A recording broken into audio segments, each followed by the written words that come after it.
ప్రశాంత్ గారు, నిరంజన్ గారు, యాక్చువల్లీ సంక్రాంతికి చాలా టఫ్ ఉంది, మీకు తెలుసు. సేమ్ డే మహేష్ బాబు గారు గుంటూరు కారం కూడా వస్తుంది 12th. సో ఇప్పుడు ఓపెనింగ్స్ మీద ఎఫెక్ట్ అవ్వచ్చు, బట్ మీరు టిల్ నో స్టిక్ అయి ఉన్నారు ఆ 12th. ఎందుకంటే బిఫోర్ 11th 10th పెట్టుకుంటే ఓపెనింగ్స్ బెస్ట్ వచ్చాయి కదా. ఎవరు ఓపెనింగ్స్ అండి? మీకండి ఓపెనింగ్స్. ఓకే.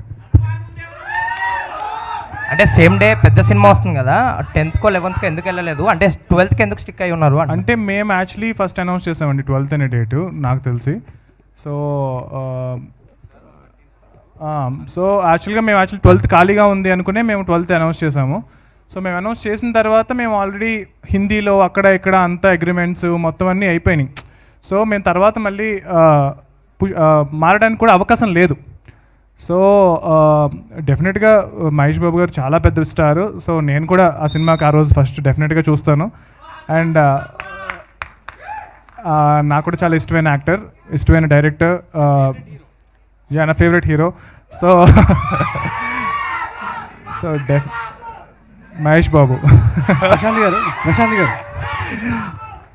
సార్, మనకు ఇప్పటివరకు ఇండియన్ సినిమాలో ఇలాంటి ఒకసారి ఫినిష్ చేసేస్తాను సార్.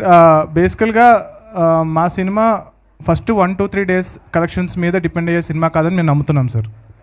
సో మా సినిమా అంటే చాలా ఎక్కువ రోజులు వెళ్తుంది అన్న నా నమ్మకం చాలా ఎక్కువ ఉంది మాకు కానీ ప్రొడ్యూసర్ కానీ సినిమా చూసుకున్నప్పుడు. సో ఈ సినిమాని ఒకసారి వచ్చి చూస్తారు, మళ్ళీ వచ్చి చూస్తారు, హనుమంతుడి కోసం మళ్ళీ వస్తారు. సో అలా మల్టిపుల్ థింగ్స్ ఉన్నాయి సినిమాలో రెండోసారి వచ్చి చూడడానికి. సో మా నమ్మకం ఏంటి అంటే కనుక ఈ సినిమా ఎక్కువ రోజులు ఆడుతుందని మా నమ్మకం. సో మేము Day 1 ఎన్ని థియేటర్స్లో రిలీజ్ చేస్తామన్నది క్వశ్చన్ కాదండి, ఫస్ట్ వీక్ అన్నది క్వశ్చన్ కాదు. సో ఎన్ని రోజులు మా ప్రయాణం సాగుతుంది అన్నది మా క్వశ్చన్. సో మా నమ్మకం మేము హనుమంతుడిలాగా చాలా చిన్నగా మొదలవచ్చు, బట్ హనుమంతుడు ఎలాగైతే ఎంత పెద్ద ఆయన అవ్వగలరో మా సినిమా కూడా ఆ రేంజ్కి వెళ్తుందని మేము నమ్ముతున్నాం.